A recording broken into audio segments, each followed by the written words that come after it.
We have the most diverse administration in the history of Chicago. And so business and economic neighborhood development, the deputy mayor is a black woman. Department of Planning and Development is a black woman. Infrastructure deputy mayor is a black woman. Chief operations officer is a black man.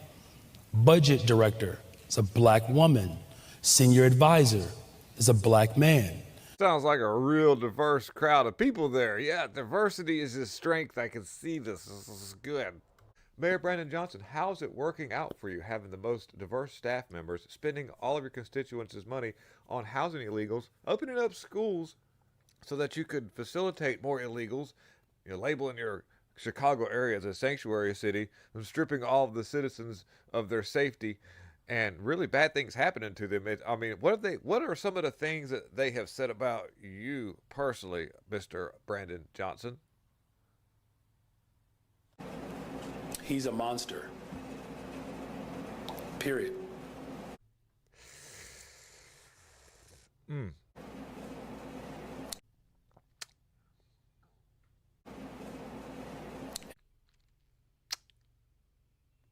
All right, so Chicago's diversity is its definite strength. We could see that.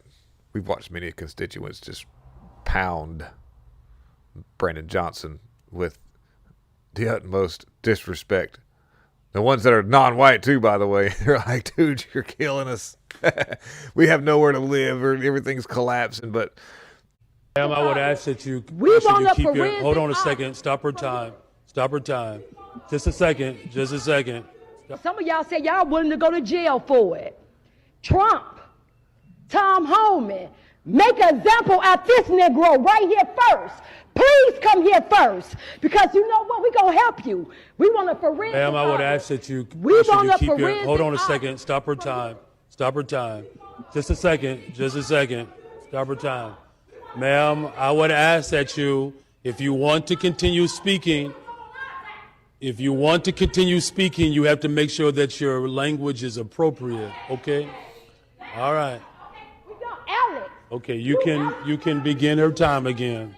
You're going to spend our tax dollars to go, Michael Rodriguez, you said to take Trump to court to protect these illegals. You said you're going to spend our tax dollars to take Trump to court to protect these illegals if they try to come in your district. And then you said all of y'all in cahoots with each other to do it. Okay, so now we about to make y'all famous. We're going to let all y'all constituents know who y'all ratting for, that y'all wouldn't spend our tax dollars to protect illegals and to get them legal services. So that's what we're doing. That's cool, because we about to make all of y'all aldermen famous. Y'all think this is how it's going to rat? I think not.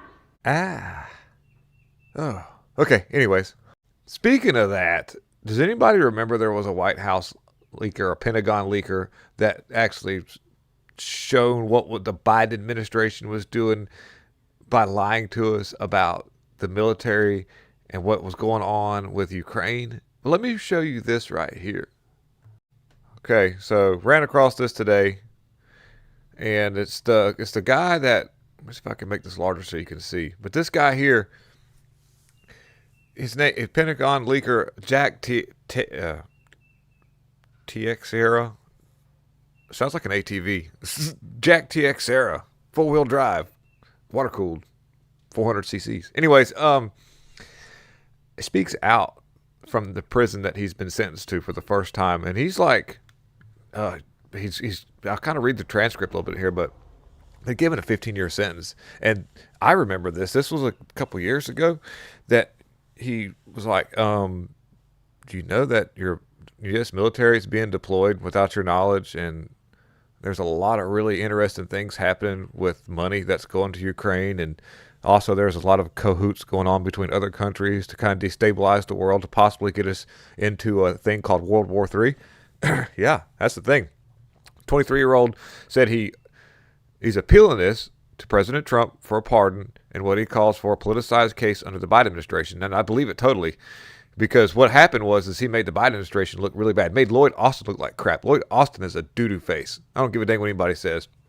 He's incompetent, he is treasonous, and he did a lot of really interestingly bad things to our military with mandating stuff that caused a lot of health issues when it came to experimental thing that they wanted to make you take. And they expelled a bunch of really good people in the military because they wanted to make room for people that had like rainbow flags. That's all I'm saying. Now, he says, my intent was to educate the United States. This is this dude talking right here, this leaker Jack Teixeira. He says, my intent was to educate the United States populace about what was going on. It was not to harm the United States. By the way, he said it didn't. If anything, it helped because because of him, it really put the brakes on some of the stuff. Even though the mainstream media wouldn't actually report on what he was leaking out, enough independent people that weren't throttled on YouTube yet was able to get the word out. But Teixeira, however you say his name, told ABC News over the phone from a medium security federal correctional institute in Virginia, it was by no means meant to harm my country, but I do believe it indeed to educate the people about what was going on, because I believe it was that they were being lied to, and we were, definitely. He said that he believes the mission was accomplished to a significant degree. In other words, he's fine. I'm fine in prison. I'm sacrificing my freedom for your guys' safety. He says, I don't feel that I betrayed my country at all. He says, it's just the opposite. He said, I believe that I educated a lot of people. And he said, people were being kept in the dark and who were being lied to about what was concerning all the things that were going on. He says, prosecutors say while serving in Massachusetts Air Force National Guardsman, Teixeira abused his top secret clearance and accessed and posted images of hundreds of classified documents, including ones related to troop movements in Ukraine, details of Chinese spy balloons, and the gaming platform Discord. Another document shared included discussing a plot by a foreign adversary to target the United States forces abroad, according to the indictment. In other words, it's like our own United States was setting our own military up to fail. They wanted it to happen. So, very interesting stuff. I mean, just absolutely. By the way, speaking of very interesting, Georgia elections 74% voting system error saved by hand count. These electronic machines had a problem. They didn't do right. What's up with that?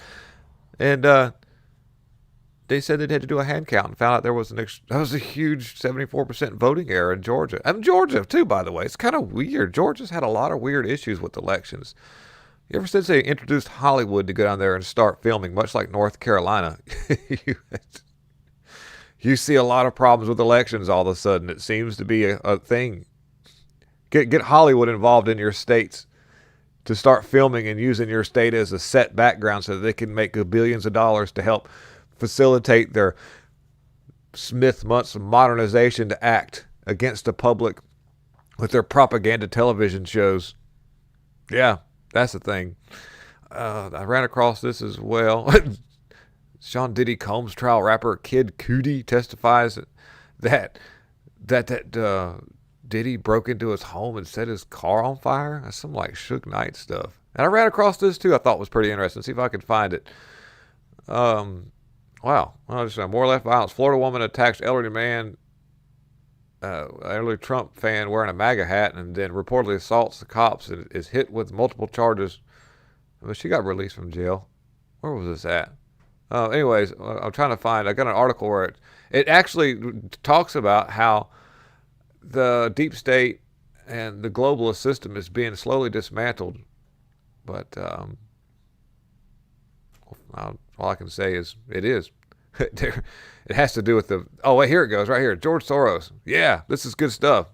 Hungary. Stands up to globalism. Orban passes Stop Soros law against the progressive NGOs. In other words, we're trying to stop this stupid George Soros Open Society Foundation crap. People are waking up. It's a big deal. All right. Now, with that being said, we're going to wrap it up. Thank you for watching. Have a good, wonderful day. The deep state is slowly collapsing in front of us. The globalist system isn't being bought by the people anymore. They can't sell their stupid ideology. And it's a good thing. Now, if Trump could just get some of his agenda passed with these stupid activist judges. I prescribe more Boeing jets for activist judges. Please fly, Boeing. Go ahead and take you a vacation on a Boeing aircraft and do the world a favor. All right, I'm out.